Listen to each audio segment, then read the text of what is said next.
Kravitz. If you have not followed his Triple H horse racing podcast, you're missing out. It's one of the best podcasts in the country.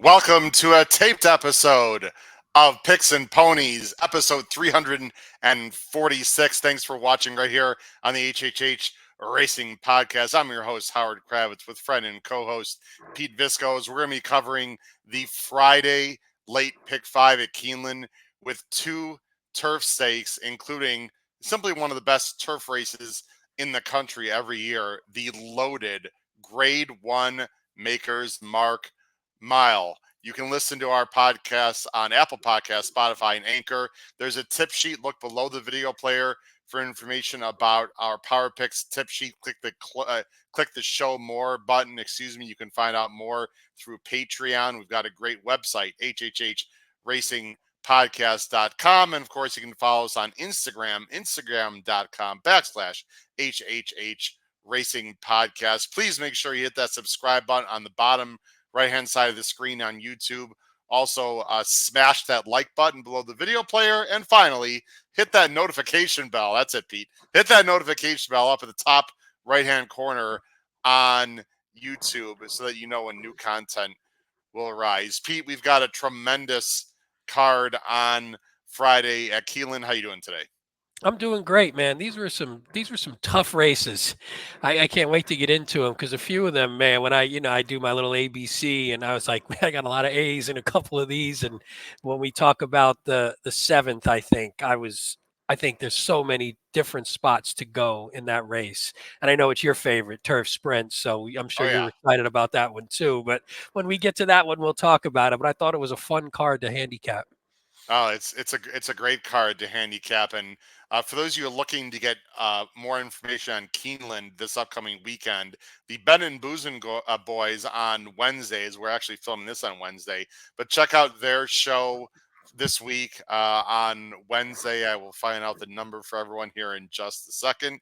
It is episode number 72, I believe, of Bettin' and Boozin', as I had to scroll and look at my at our website or our YouTube channel there. But check out episode 72 of Bettin' and Boozin'. They're going to cover the Saturday Keeneland late pick 5, which is an unbelievable That's card. A great one, too. That's a great one. Yeah. That's a great one. Races in there, yeah. It sure is. And many of the podcast members will be there live at Keeneland to be playing in the Grade 1 Gamble as our wonderful friend and co-host Paul Halloran tries to retain his Grade 1 Gamble championship. He goes back to back, Pete.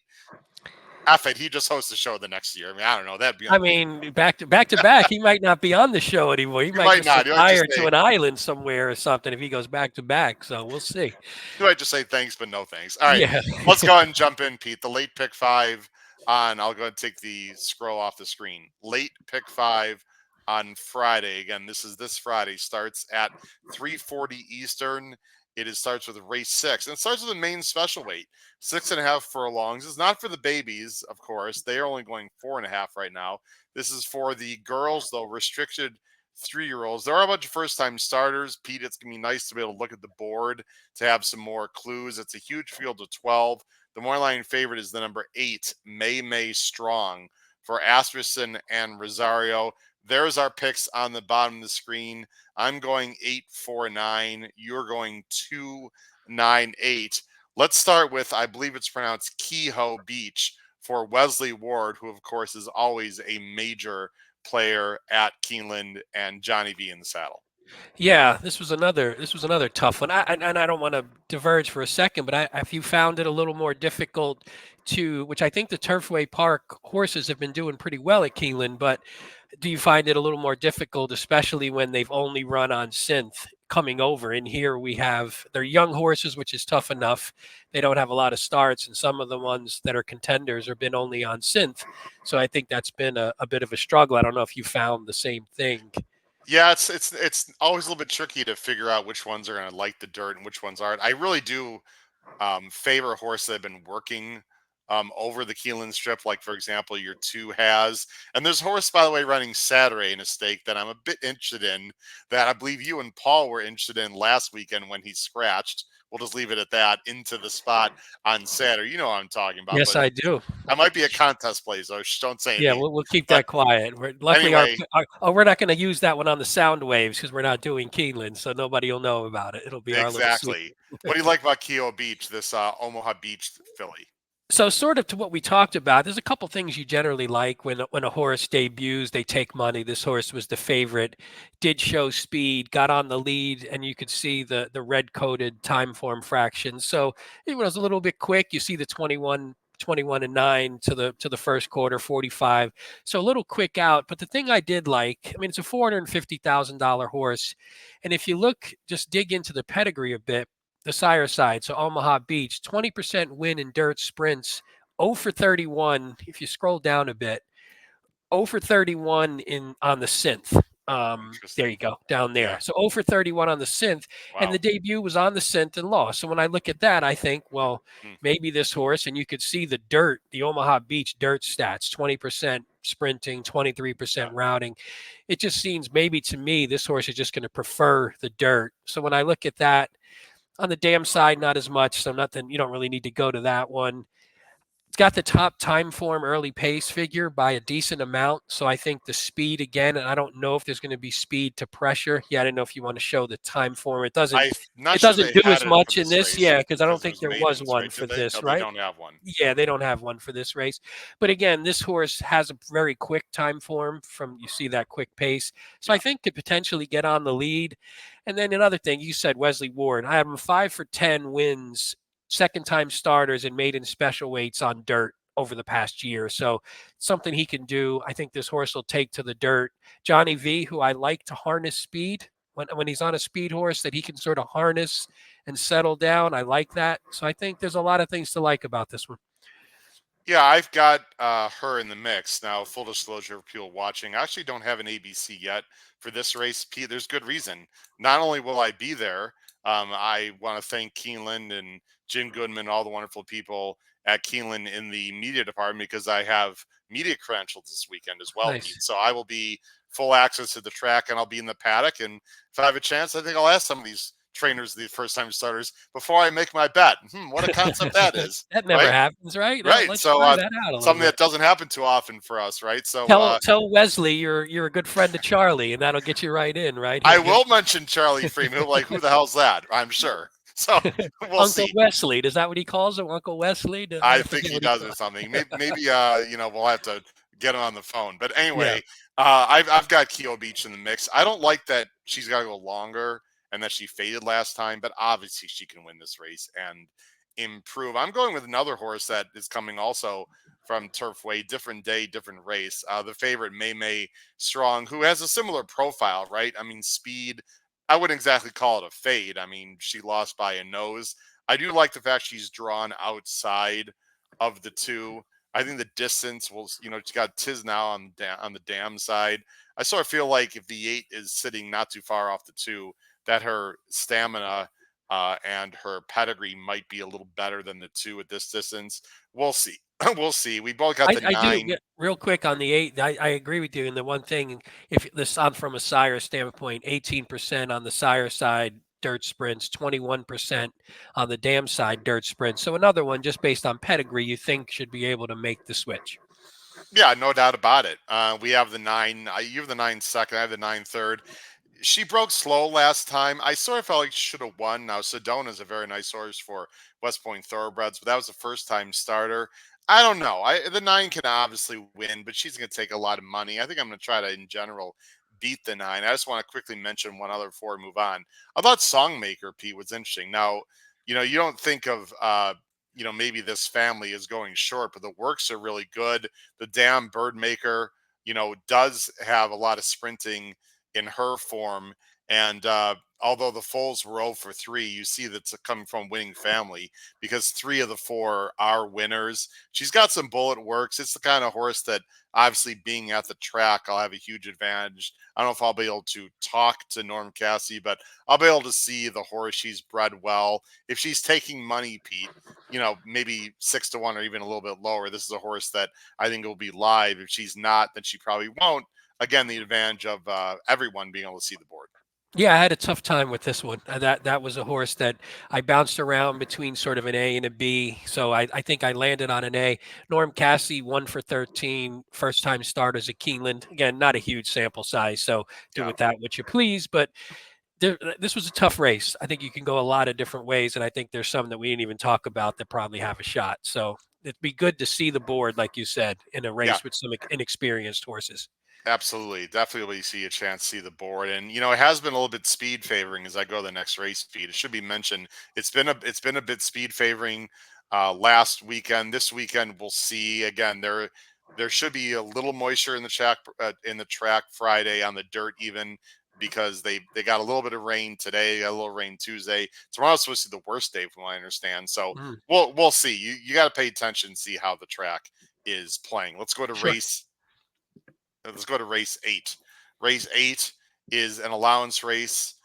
Excuse me, it's race 7 I need. I'm sorry. Race 7, excuse me. The FanDuel Limestone Stakes. This is 5.5 furlongs on the turf. $250,000 is the purse. Fillies, 3-year-olds, big field, nice field.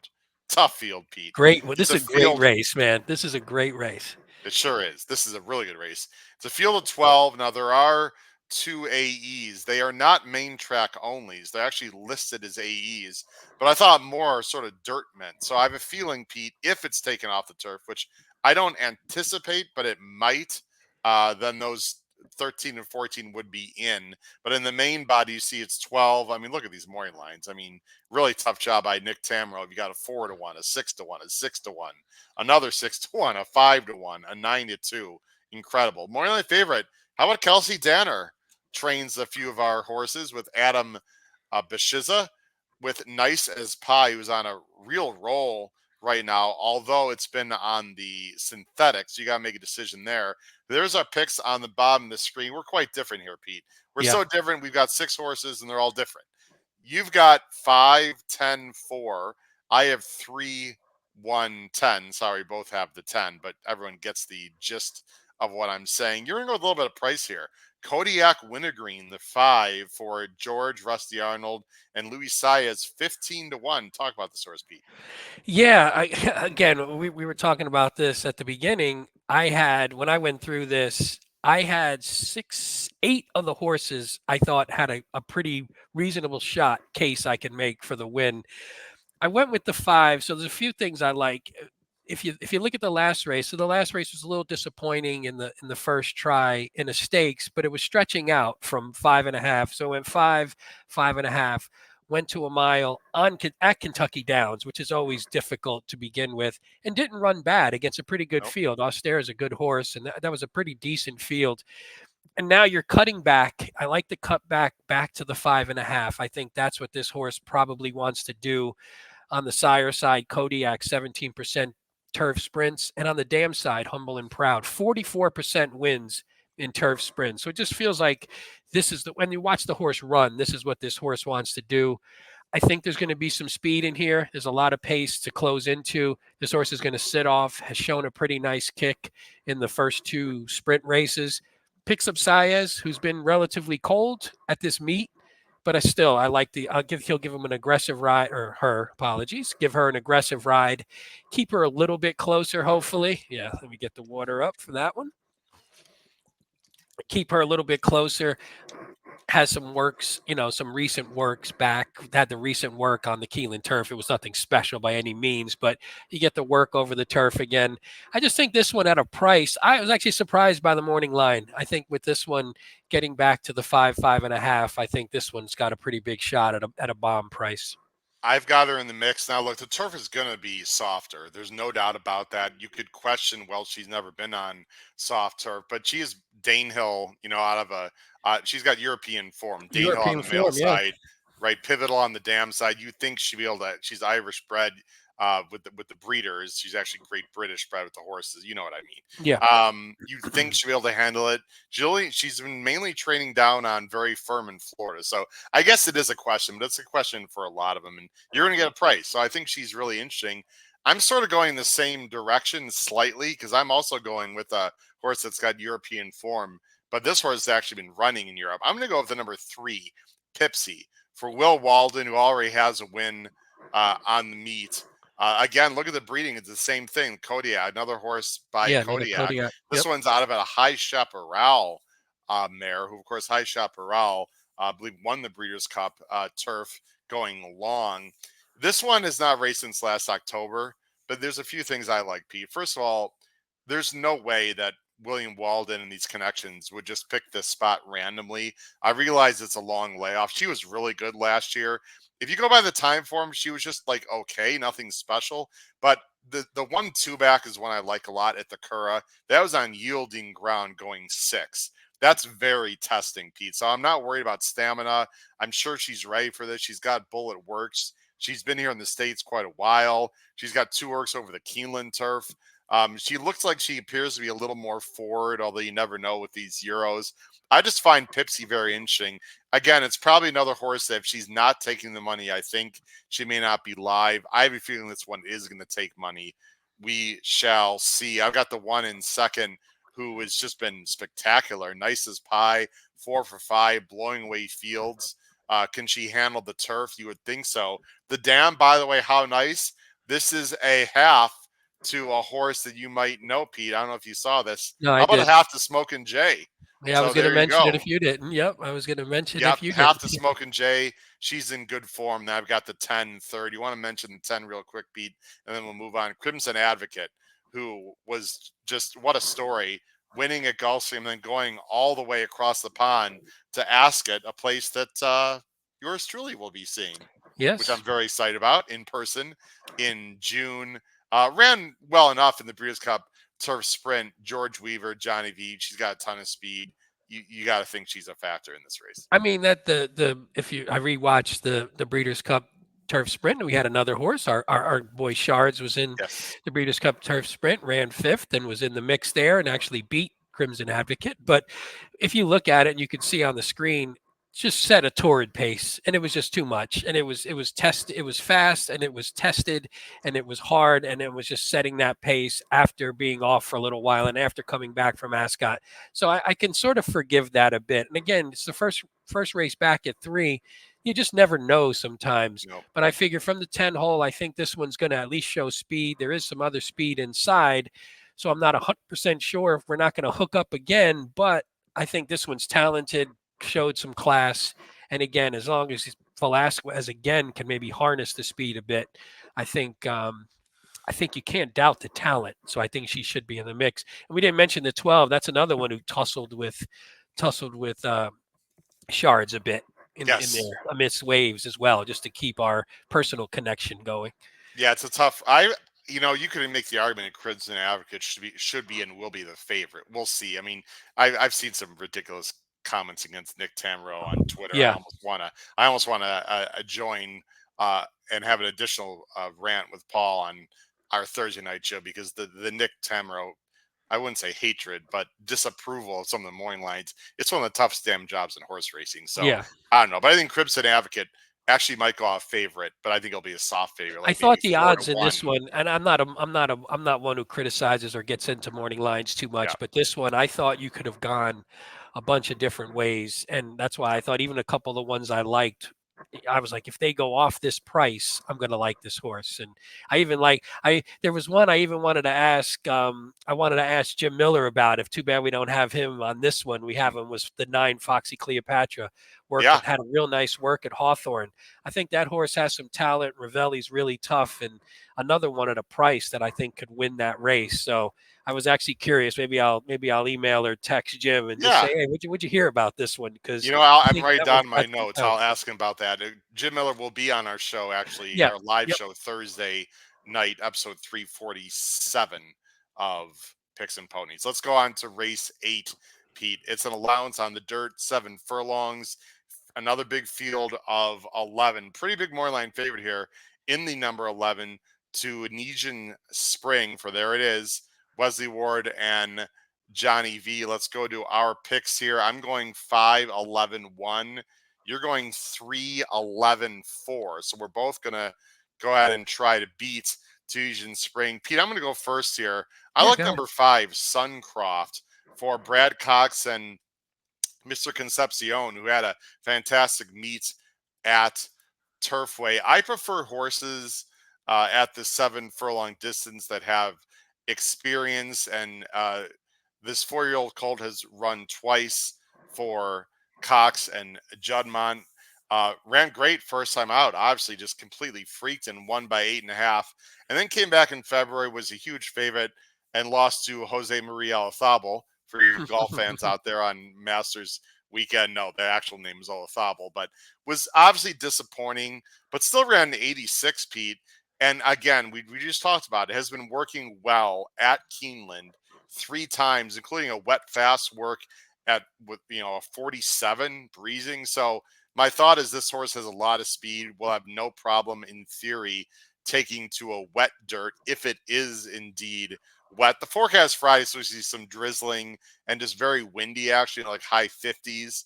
There's a front that's coming through, on Thursday night. So I'm guessing the dirt will have some moisture, and I have no idea if it's going to be sloppy or not.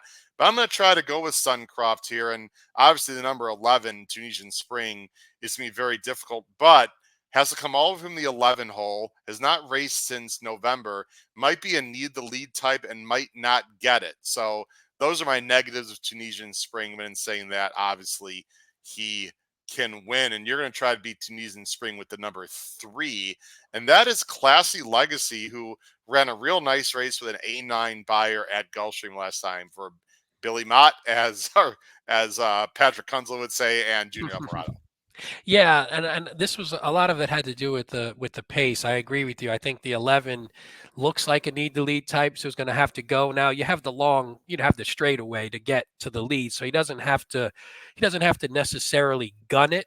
But I do think there is speed to the inside. So I think if the 11 tries to clear and there's some resistance from either the 4 Magic Express has some speed, even your 5 has a little bit of speed. I think there is enough speed inside to maybe make it difficult. And when I was looking at Classic Legacy is one of those weird horses who was okay and made it from the maiden races, was okay, comes back in 23. They're like, all right, let's try the Sam F. Davis, runs 4th. So they stretch the horse out, runs a half decent 4th, then runs 3rd in the Tampa Bay Derby to your boy Tapit Trice. So again, not embarrassing himself at all. 3rd in an optional claimer to your boy Bo Cruz. He had a nice hit on in the Yeah. power picks last week. Thank But you. that was a good field. Equivoque, I think, was a pretty good horse as well. Then the next one against Extra Anejo, that's just a weird race. You see Extra Anejo won by 6 1/4, Tall by 17. Just a weird race. This horse was way in the back. Then comes back after a pretty lengthy layoff in lower company, but cuts back, gets back to sprinting, and chases Great Navigator, who's a graded stakes level horse, who has been running in graded stakes, and was making up some nice ground on that horse to where, look, you see, had to go a little bit wide, didn't have the, not wide, but was wider, had to, and try to just chase this horse. Then I just didn't think he was going to get there. And the one just had the nicer trip and also is pretty classy. So held this horse off. But that was the first race after what, 9 months or so. Yeah. So I think this one, if we can get some pace up front, I think this one has some class. And maybe I think at a 9-2 price, you might be getting a steal. But I think the change in distance, the back and forth, maybe throws this horse off and it dirties the form up a little bit. Yeah, I think you made a very good case for a Classic Legacy. I've definitely got him in the mix. He's also 1-for-1 on slop. That doesn't hurt, right, Pete? If it Nope, into not at all. mischief, distorted humor, a lot of Yep. turf breeding, or excuse me, a lot of wet breeding there, and turf for that matter too. So Classic Legacy definitely a factor. I don't like the fact that there's no local works and they're shipping basically right off the plane, so to speak. But Mott and Alvarado know what they're doing. This horse is really Yeah. interesting. And, if you can beat Tunisian Spring in this pick 5, Pete, I think you've really increased your payout tremendously. Agree. That's the one. There's a couple bigger favorites we're going to see, and if you can could knock off one of them, and I don't know if we're going to knock off one in the next one. We'll talk about that in a second, but we'll see. Well, the next race is the feature of the day. It's the Maker's Mark Mile. It's frankly one of the features of the entire spring meet at Keeneland, of course, along with their plethora of wonderful stakes. Let's go ahead and bring up the field right now for the 2024 Maker's Mark Mile.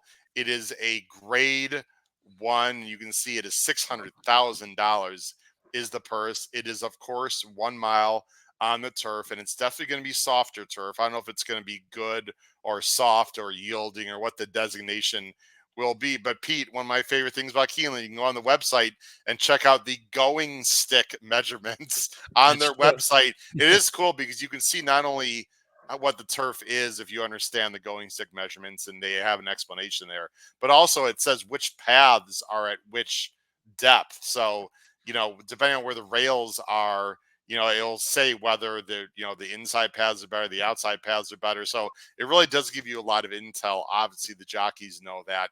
In general, if it is coming up soft Friday, you want to be more on the outer paths. But again, it's only week 2 of the meet.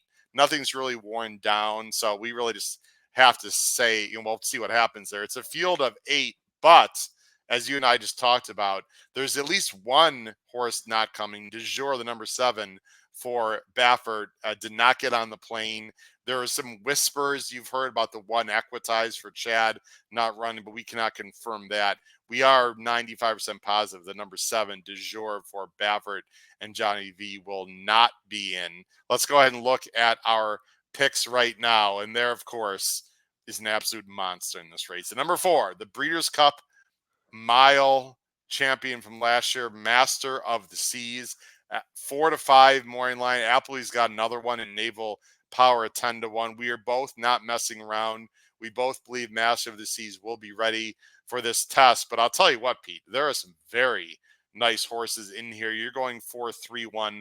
I'm going 4-5-2. Let's talk about Master of the Seas first.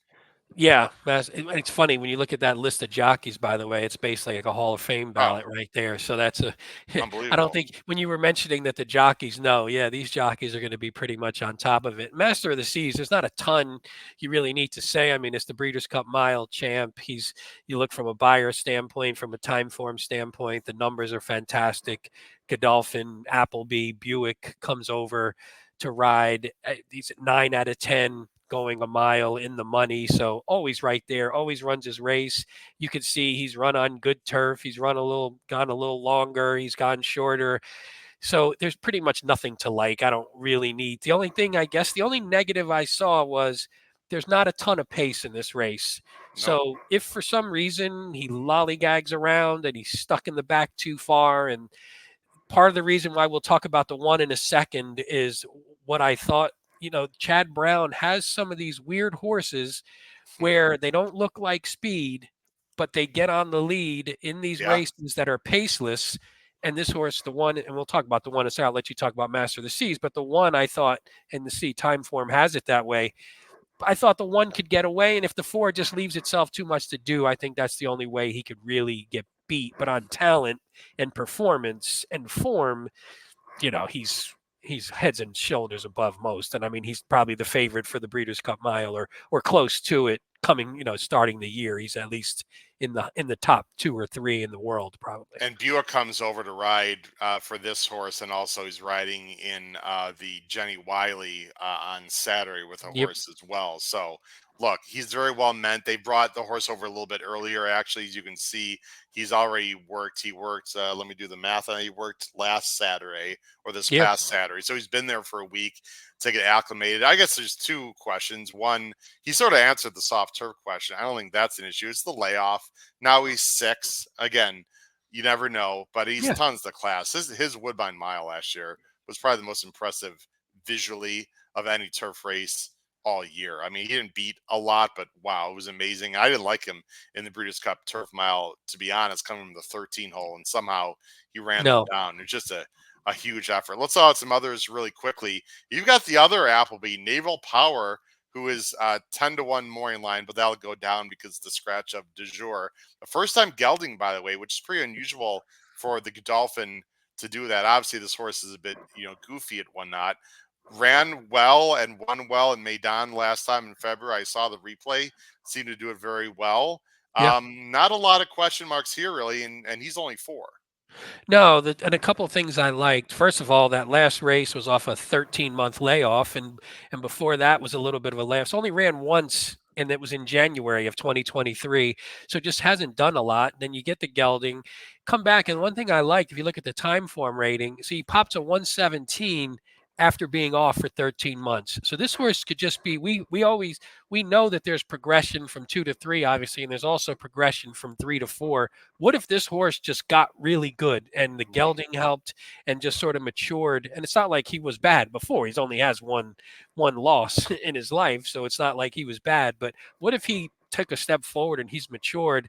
He's under Appleby again, Godolphin, and it picks up Tyler, who Tyler knows this track as well as anybody. How many times has he won the jockey title here? So Right. Tyler, he knows the track, so he's picking up a jockey that's familiar.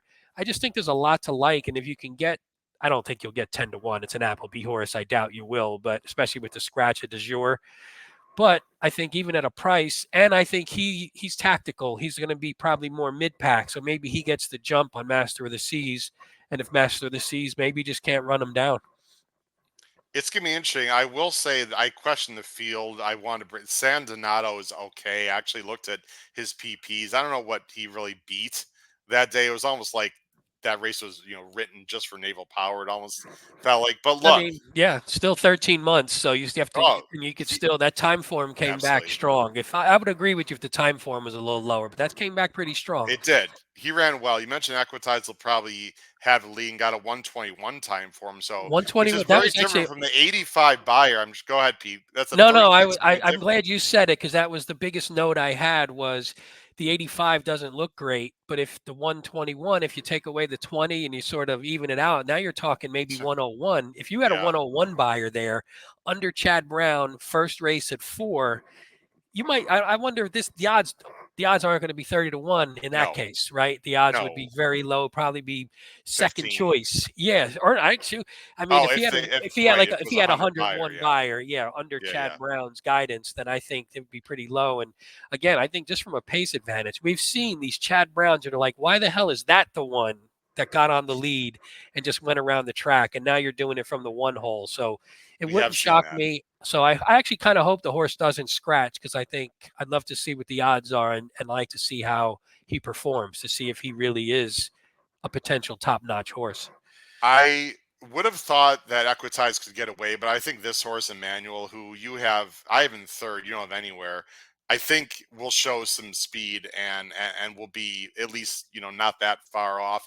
If it was going to be firm on Friday, I would really consider this horse, but the fact that it's going to be soft, I question that with him. I think he wants it firm. So I don't know, but he is a nice horse My as biggest well. knock with him is he seems to, and this is why I loved him. I think we did that on our show. I really loved him. He was my best bet of the day that Hmm. day, last out. Yeah, He wins at grade 3 level. When he right, steps up to the grade 1 level, he just can't get it done. And right. again, he could get it done in second, but I don't think he could beat Master of the Seas if Master of the Yeah. Seas runs his race. I agree. Similar to your little bit of fuzzy, I took a really good look here at Kubrick. Now look, the number 5. I don't think this horse is winning. This is a very lightly raced 4-year-old Irish. Actually, sorry, by Dubawi. Was running in France last year on soft turf, Pete, and so I'm not concerned about that. Was doing it very well. Was in group 3s, group 1s, and I wish his buyer and time form a little better last time, but the way that Kubrick won last time at Tampa, and by the way, facing a pretty good field because when you look at it, Win Within is a nice horse. Dream of Kona came back with a 92. So look, it's not a grade 1 field. I mean, it's not even really a grade 3 field, but it's a pretty good field. But the visual here, Pete, to me, I don't know if you watched the Oh, I stretch did. here. Yep. The visual was really impressive. He got off, he's the 5. He got off predictably slow, and I say predictably because it was his first time in the States. I'm thinking he's going to break better on Friday. You see, he broke. I mean, it He took him stood a up few straight. lengths Well, yeah, yeah. to gather himself. But then he got himself into the mix here as we fast forward, those you can see. And he was wide, Pete. I mean, he was 3 wide uncovered. This is not the kind of trip that you'd think a Euro would want. And he swept around these horses like they were standing, like they were tied to the 8th pole. I mean, this is super impressive. He's wide, he blows by, he did it very well. I mean, obviously, this is a huge ask, but this acceleration is really good. I mean, the jock barely pulls out the stick. Once he pulls out the stick, this is super impressive. I don't know if he can go with these on Friday, but he did it well. And there's a lot of places they could put this horse in, Pete, and they decided to go into this race. So again, if you question whether Emmanuel wants it firm, and I personally have questions about the other Appleby. We'll talk about integration in a second. I think this horse is fasting underneath. I'm not saying he could win. I'm using Kubrick underneath in my reverse key tries in second and a lot in third. I don't know about the 20-1, but look, he's going to be one of the longest shots on the board. And we've seen these Euros come in and surprise. And so I know he's light on figs. I'm interested in Kubrick at least to be in the money, Pete. Quick thoughts on him, he's my and then next we'll go horse, to by the way. integration. Yeah, he's my next horse, Kubrick, and I actually had him as the bottom of the A for me because I actually thought, Oh, wow. yeah, to me, and it was like an a B plus maybe. A-minus, That's probably A minus B plus. Okay. But if you look at those fractions there, I mean, they're color coded blue.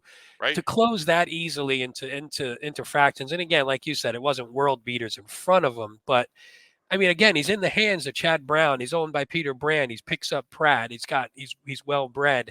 I think there's a really lot to like about this horse. And if he doesn't win this one, I think, like you said, I think he can hit the board and then can keep moving forward. I think this could be a player in the turf, in the higher turf division this year. I had a little conversation today, name drop, with Matt Bernier on the phone of course, FanDuel and NBC Sports. Great guy, good friend. And we were talking about figs a little bit, Pete. We were talking about domestic product. You're like, wait a minute, he's the 3-year-old dirt horse. What are you talking about? Domestic products have gotten low buyers in his last 2 because he's been involved in very slow paces, Pete. Kubrick's race was 23-3 and 47. Meanwhile, Equitize's race that he was in, granted, actually, he was not citing the pace, and it was a different day, and I get all that, blah, blah, blah. It was firm, though, at Tampa. It was 22-2 and 45-2. So you can only you can only go as fast as the horse is really in front of you if you're a closer. So I'm upgrading Kubrick. I think he's interesting. Let's talk about integration for a minute, who I know my good friend from West Point Thoroughbreds, Jason Blewett, who's been on the show, is a huge fan of integration. Not only the way he runs, but just the horse itself. It's a friend of his. He's really cool. This horse gets the Tory. I loved integration, of course, as anyone that follows the show knows, in the Pegasus turf. I thought he ran well, but there's a spot in the stretch where he got bottled up a little bit and just couldn't find room. But there's no shame in losing to Warm Heart by a length. This is just a really, really tough spot. I don't know why I don't have him in the top 3. It's more of a gut feel. You actually don't have him in the top 3 either. No, I actually had him. He was sort of my lone sort of B. I want to like him. I was with you in the Pegasus. I liked him as well, and he was a little disappointed. I didn't even give him the credit for being bottled up. I just thought he was flat, and I was disappointed in the run. But again, now you're cutting back. So what you don't know is he does have a nice kick. Maybe going a little bit shorter, the kick improves. You just don't know though until you see it. Right. And this is a tough field. So would it shock me? If he wins the race, it wouldn't shock me. He does have to move forward a little bit to beat Master of the Seas. But again, at 9-2 and probably less once De Jour is out, I'll be curious to see if he's have to show it. And if he wins, great. And then I'll be happy for him going forward. We'll see though.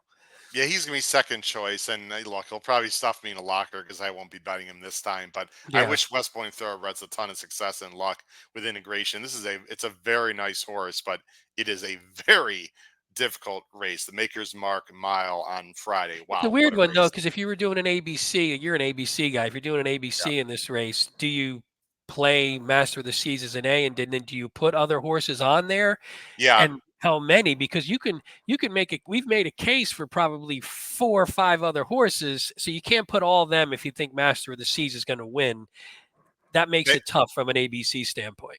Yeah, based on scratches, and I see what the turf condition is. As of right now, I've got Master of the Seas as a lone A, and I have 2, 3, 5, 8, all Bs as in boys. And it's not really disrespect for Master of the Seas. It's more of a question of surface, and he's coming off a layoff. I mean, obviously they pointed to this spot, but we saw it in Maidan and we saw it Saudi. Some of these Euros off the layoff, you never know, Pete. I mean, he's supposed to win, but it's not like he's facing chumps here. So I've got him at lone A, and I've got 4 as B. And I feel like he's Right one of now. those where if he 4 doesn't win, horses, not the 4 horse. The 4 if he is the doesn't win, I don't think there's a consensus about who would win No. then. I think it's wide I open. agree If with you. if you just took him out of the race, I think this race would be super wide open. I agree with you. Let's go on the nightcap here, Pete. It's at 5:48 Eastern. Instead of starter allowance 30,000, a field of 10. They're going mile 16, so I believe that is a first line finish. So it's going to be a short stretch to the wire. It's a field of 10. More line favorite is the number 7, Lips Say Bliss for Robert Medina, Tyler Gaffleone. We're not messing around here, Pete. We're both going 7-4. We can go through this race pretty quickly. Lips Say Bliss just looks better on paper. Should get the right trip. Yeah, didn't have a ton. I was pretty solid in the starter allowance races, pretty tactical. Should be able to sit right behind what I think might be cheap speed. So I think if the speed does back up, I think this horse will be the one who sort of gets first run. Hasn't been on a fast track since debut, but again, if it does come up a little bit wet, then I think this horse has run his last 3 on wet tracks. Yeah. So I think we'll be ready for that. Picks up Tyler. Yeah, a lot to like. I don't think this is one you could really leave off your tickets. You want to mention the 4 real quick, and then we'll show our pick 5s. Midnight Raid 3-1 Norm Cassie and Corey Lannery. Yeah, I'm not a Lannery guy myself. Don't really usually like his horses too much. I'm actually not a Cassie guy either, so neither one really tickles my fancy. But I just thought this one would be sitting off the pace, and there's not a ton of pace to close into, but it didn't have a ton to pace to close into last time either, or the time before, and still ran pretty well. Had a really nice recent work. You see that 47-3 first out of 111 over the Churchill Down surface, but another one I just think is in pretty good form, and it's a tough one. Not too creative. I don't know. I think the last race is pretty much 4 or 7. If someone else wins, then I think a lot of people are going to lose their pick 5. There are some other horses in there, but I think 4 and 7 are clearly the ones that you want to use. Let's go and show our pick 5 tickets, Pete, as we end the show. We appreciate everyone watching. Of course, you can also, I didn't put it, I'll put it on the banner when I'll mention it when I put the banner up about my email and whatnot. Let's go to Pete's pick 5 on Friday, Maker's Mark Mile Day. He is going 2, 7, 8, 9 with 4, 5, 9, 10 with 3, 4, 5, 11 with 4, 7, 10. You're sending the Master of the Seas $96. Yeah, and the funny thing is when I first did the ticket, that second leg, I must have had about 8 horses in there, and it was obviously a little pricey. So that's the leg where I think you could add, and if you wanted a child, like if you took away the 10 maybe in the last leg, but I thought the 10 was just interesting and try and close it out with a price. But yeah, nothing too crazy. I think Master of the Seas in a caveman, you don't want to go more than either single him in a caveman or you try and beat him maybe, but I don't think you want to go too deep. So we'll see what you do with that one. Yep. See if you It's did the same. It's funny, Pete, that you mentioned that you wanted or you were thinking about going 8 deep in the second leg, because that's exactly what I did. I went 8 deep in the turf sprint. My ticket, you can see it's very heavy early and very thin late. I'm going 2, 4, 5, 8, 9 with 1, 3, 4, 5, 8, 10, 11, 12 in the 5.5 turf sprint. With 5, 11 with 4 7 $80. I'm pretty chalky in the last 3. I'm most concerned, obviously I'm going to use others other than Master of the Seas that I'm singling. I'm only 5'11 to leg 3. I realize they both have speed, Pete. I'm hoping one of them is just better than the other. I will be using Classic Legacy underneath in my ABCs, but on a caveman, I figured if I go 3 deep there, I got to really take out a lot in one of the earlier legs, and I just didn't want to do that. So that's an $80 ticket there, hoping to get a price, especially in the first 2 legs. Go ahead. Do I need to tell Jim on you that you didn't use the Ravelli horse? You used 8 horses and didn't use the Ravelli. He's going to be mad at you. Look, I mean, I love Ravelli. He's stuck me in a locker before, but I just didn't like that 9. But I'll tell you what, if Jim Miller, our good friend of Hawthorne, gives us some intel, I might have to change my mind. As we end the show, Pete, scroll on the bottom of the screen, there's our email right there, hkravitzhorse@gmail.com. Again, please hit that subscribe button, the notification bell, and the like button, all on YouTube. Pete, anything else you want to add before we close it out here? No, it's a good weekend. Like you said, check out the Betting and Boozing guys. We'll be doing the Saturday Keeneland card. Check us out. We'll be doing the Oaklawn card and Hawthorne on Thursday, or whenever you listen to this, whatever day that'll be. So there's some good races. I mean, we're in the post big derby races, so people get a little break here, but there's some good ones, and the Lexington's going to be fun. I'm glad the B&B guys get to cover that, because that's going to be a fun one. Hades said they're going raring to go, trying to make the Derby. That's what I read today. So, well, the race of the day said that the Jenny Wiley is absolutely it's nice. Yeah, that is nice. Saturday, yeah. So it's great again. And also, if you subscribe to our Power Picks, another reason, Pete, we don't want to get any hate email like, where's the Picks and Ponies video on the Saturday Keeneland?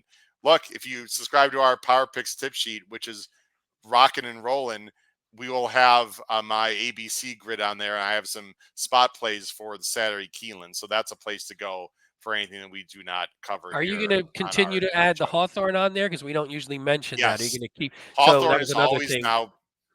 I'm sorry. Oh, go ahead, please. No. Please go ahead. I was just going to say, we don't usually mention that. So to make sure people know, now you're getting 3. You're getting 3 sequences instead of 2. So it's even better deal. Yes, Hawthorne is always going to, the late pick 4 is always going to be on our Power Picks tip sheet, our good friends at Hawthorne sponsor. And Pete, I got a little surprise announcement tomorrow on our show on Thursday about Hawthorne Racecourse and this podcast. So, and yours truly. So people just have to tune in, a little teaser right there. You'll have to tune in Thursday and find out from myself and Jim Miller. For my co-host, Pete Visco, this has been host Howard Kravitz, episode 346 of Picks and Ponies. Crush your bets Friday at Keeneland in all the races, but especially the Grade 1 Maker's Mark Mile. Take care, everyone. Have a great day. Bye-bye.